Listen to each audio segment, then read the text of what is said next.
اگر آپ چینل پر پہلی بار آئے ہیں تو ابھی سبسکرائب کر کے بیل آئیکن پریس کریں اور رہیں باخبر۔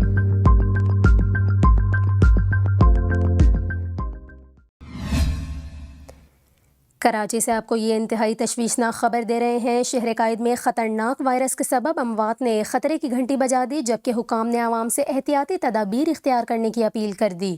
آپ کو بتا رہے ہیں کراچی میں جان لیوا وائرس نگلیریا کے باعث ایک ہفتے کے اندر 2 افراد جان کی بازی ہار گئے۔ اس حوالے سے محکمہ صحت سندھ کا یہ کہنا ہے کہ نارتھ کراچی ضلع وسطی کا رہائشی 22 سالہ طالب علم نگلیریا سے جل بسا۔ آپ کو بتائیں کہ 24 اکتوبر کو اسی علاقے سے 45 سالہ دکاندار بھی مہلک انفیکشن کا شکار ہو گیا تھا۔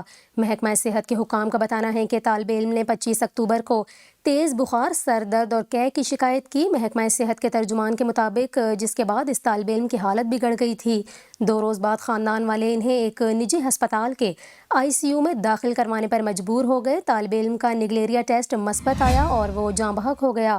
آپ کو بتائیں کہ محکمہ صحت کی جانب سے جاری بیان میں کہا گیا کہ متاثرہ خاندان کے اصرار پر ٹاؤن سرویلنس کوآرڈینیٹر کو علاقے سے پانی کے نمونے جمع کرنے کی بھی ہدایت کی گئی تاکہ پانی میں مہلک وائرس کی موجودگی کا پتہ لگایا جا سکے۔